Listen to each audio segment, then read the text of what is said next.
Okay, good morning. This is Ozzy Ramos, and I found a veteran from the United States Army. Is it Army? And your name, please? Aurita Maldonado. Can you say it one more time? Aurita Maldonado. Okay, Miss Maldonado, and you served in the United States Army, active duty, and from what year to what year? 2001 until 2010.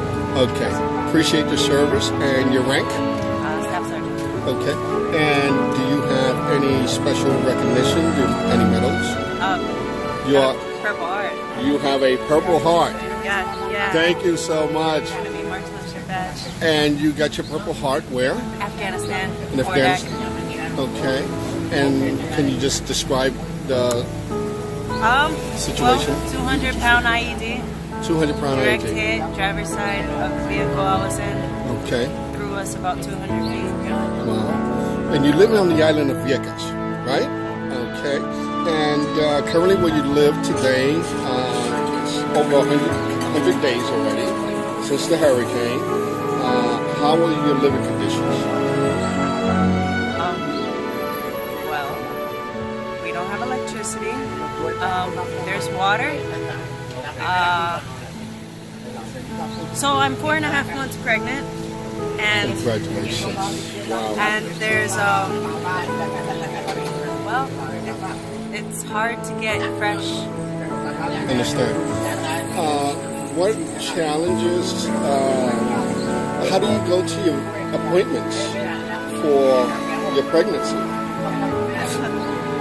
Well, Is there a VA clinic here?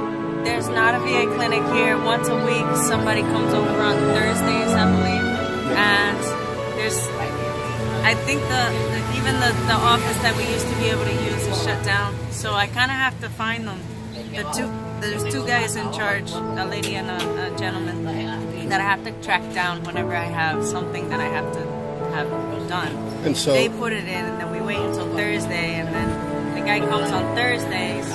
And if he comes on the Thursday, and then everything in the lab has to wait until the next week, or set up an appointment through San Juan, which is about a boat ride and about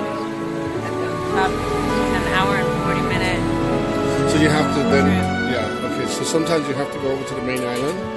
Yeah, for everything. For everything. Just about everything. With the heat, your pregnancy.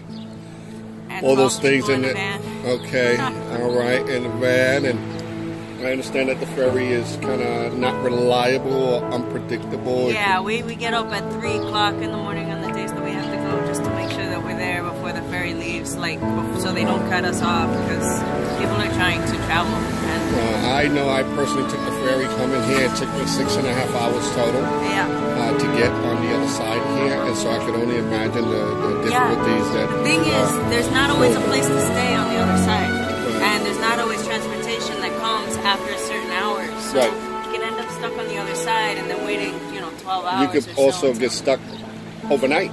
Yeah, that's happened the last 2 times I've gone. I've been over there overnight. And so if you don't really have any money to stay in places, then it's this kid. So it's gotten messy.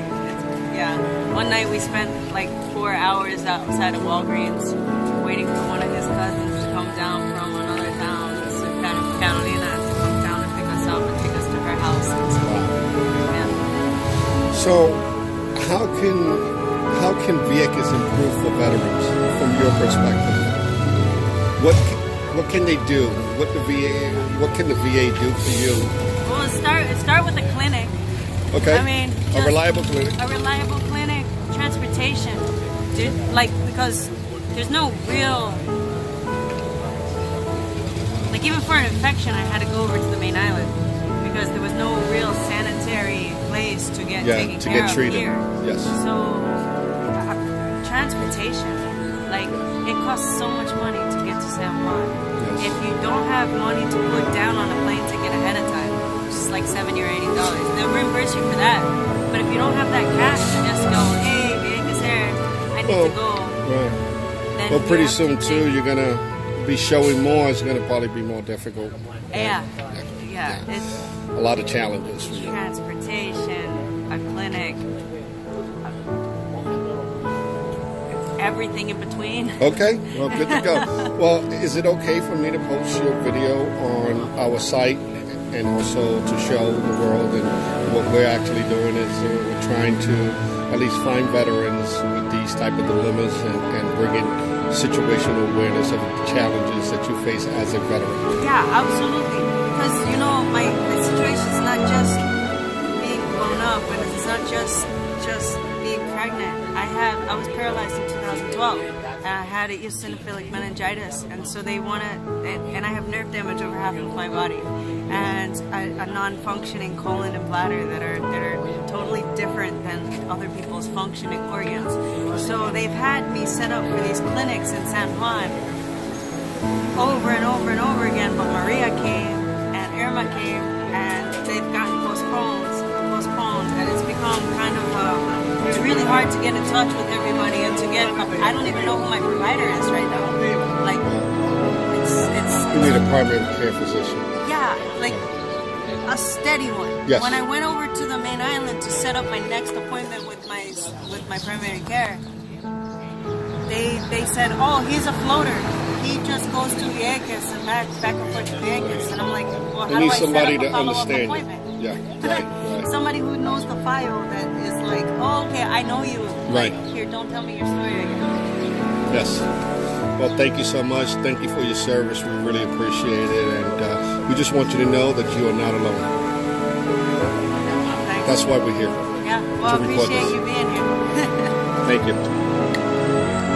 Okay, this is the second half of our video. I wanted to re-interview you on a certain part that we did not cover in the initial video. Can you say your name again? Aurita Maldonado.